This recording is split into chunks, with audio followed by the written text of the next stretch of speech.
Imagine um desastre que eliminou o equivalente a toda a população da Espanha e da Argentina em apenas 4 anos. Não foi causado por um meteoro, nem por uma peste natural, nem por bombas nucleares. Foi o socialismo.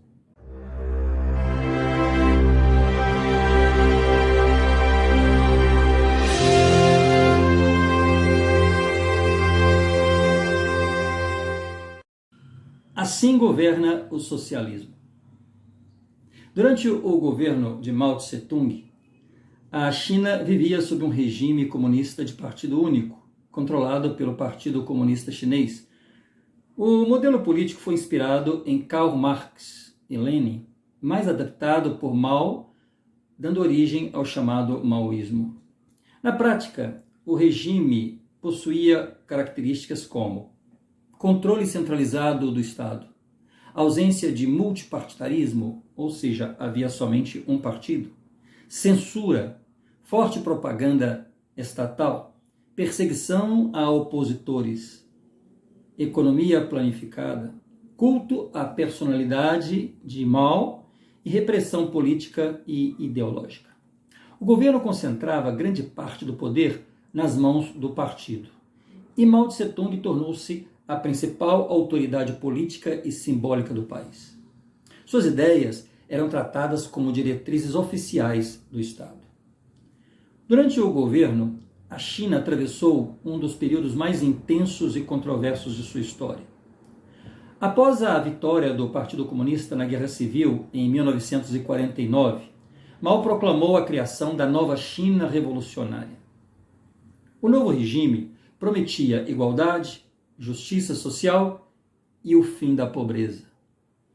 Porém, junto dessas promessas, nasceu também um sistema rígido de controle político, onde qualquer oposição poderia ser vista como ameaça ao Estado.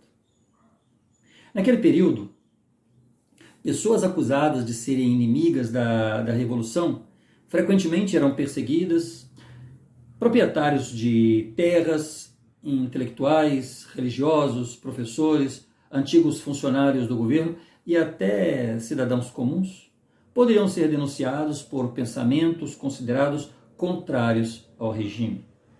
Muitas vezes, bastava uma acusação pública, uma denúncia de vizinhos ou uma suspeita de deslealdade para que alguém passasse a ser investigado. Em diversas regiões da China, ocorreram julgamentos públicos diante de multidões. Os acusados eram expostos em praças ou auditórios públicos, frequentemente usando placas penduradas no pescoço, com frases como traidor, contra-revolucionário ou inimigo do povo. Eram forçados a permanecer de cabeça baixa, enquanto multidões gritavam acusações e insultos. Em muitos casos, não havia espaço para defesa verdadeira. O objetivo não era apenas punir, mas também demonstrar o poder do Estado e, dessa forma, provocar o medo coletivo.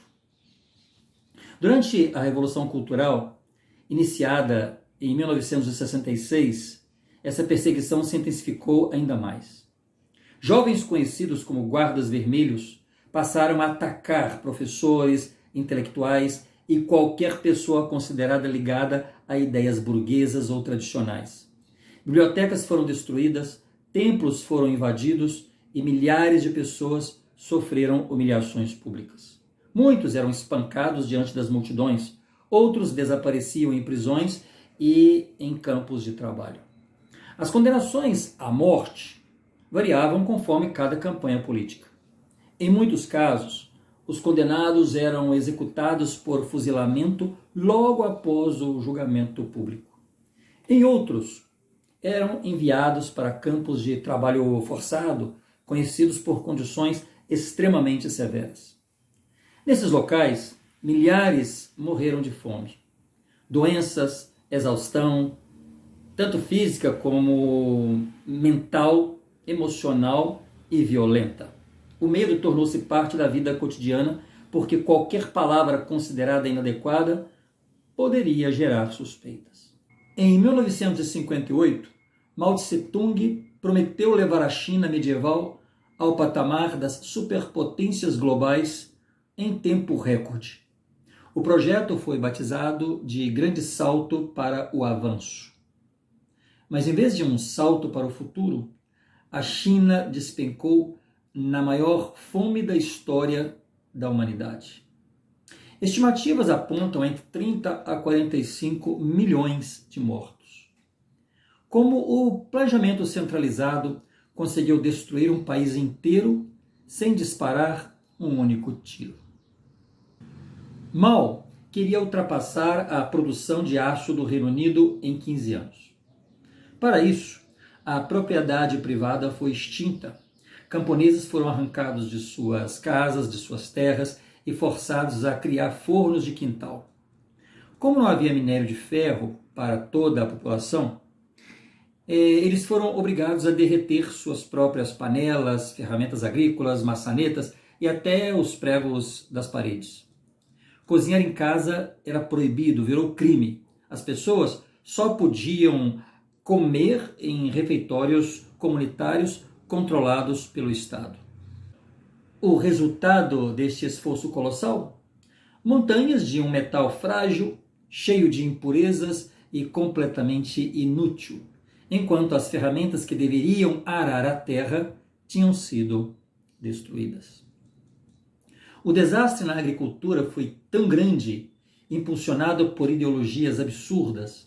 O governo adotou teorias de que as plantas da mesma classe social não competiriam por nutrientes, forçando o plantio ultradenso, o que acabou apodrecendo as raízes.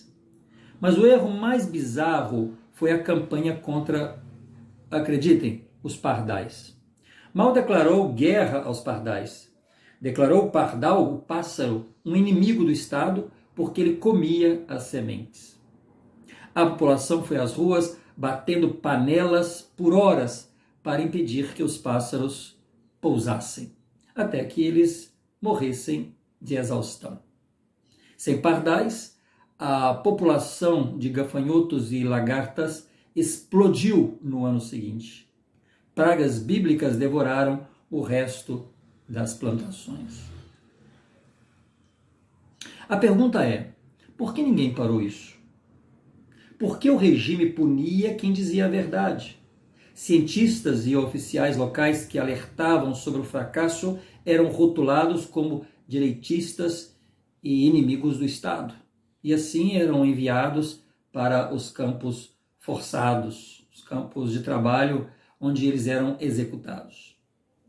Por medo, os chefes locais criaram uma espiral de mentiras, relatando colheitas recordes absurdas, para não serem perseguidos.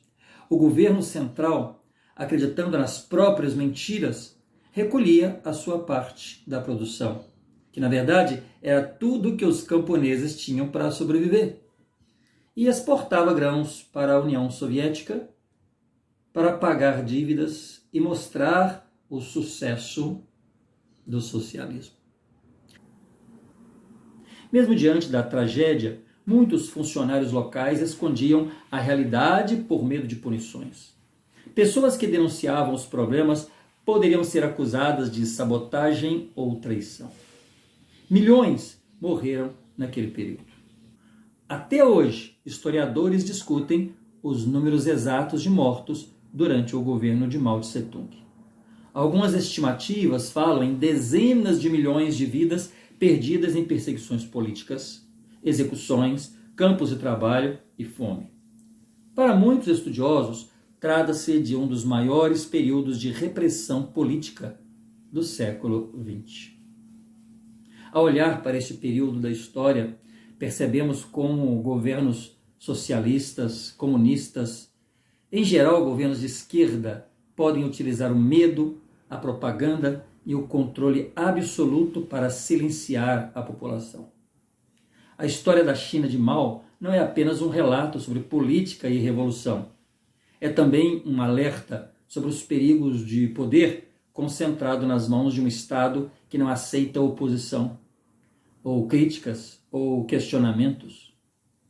Conhecer esses acontecimentos é importante para compreender como sociedades inteiras podem ser transformadas, destruídas pelo medo, e como a liberdade ela pode desaparecer gradualmente quando o controle político se torna maior do que a dignidade humana. Assim governa o socialismo. Assim governa a esquerda.